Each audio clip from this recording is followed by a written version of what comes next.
গুরু তুমি এত খচে আছো কেন? চল আজকে সব ধ্বংস করে এলাম। দেশের ছেলেরা যেভাবে আন্দোলন শুরু করেছে এ তো আমার গদি থাকবে না। ফামিদুলকে বাদ দিয়ে তো আসলে বিপদে পড়ে গেলাম দেখতেছি।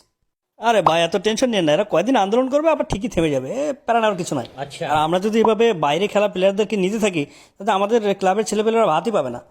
ওরা বাইরের দেশের ক্লাবে খেলে, ওদের যে গতি আর ড্রিবলিং, ওদের খেলা দেখলে পাবলিক আর আমাদের ছেলেদেরকে খেলতেই দেবে না। প্রতি বছর আমাদের এই কচুন্ধরা, জগামেডান আর মেহগনি ক্লাব থেকে মিনিমাম 5 থেকে 7 জন, প্রতিটা ক্লাব থেকে 5-7 জন করে থাকতেই হবে জাতীয় দলে। ঠিক আছে। এরপরে যদি সিট ফাঁকা থাকে তাইলে কেউ খেলবে, না হলে খেলবে না, সে যত ভালো খেলোয়াড়ই হোক। দেশ গোল্লায় যাক, ব্যবসা টিকে রাখতে হবে আমাদের।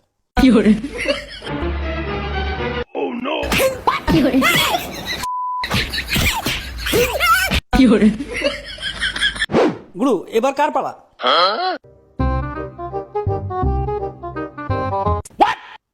এ টাকলু, তুই কি বলছিলি হামজা চৌধুরী এখনো টিমে খেলবে কিনা শিওর না? Who the hell are you? Who the hell? আমি তোর বাপ বাড়া।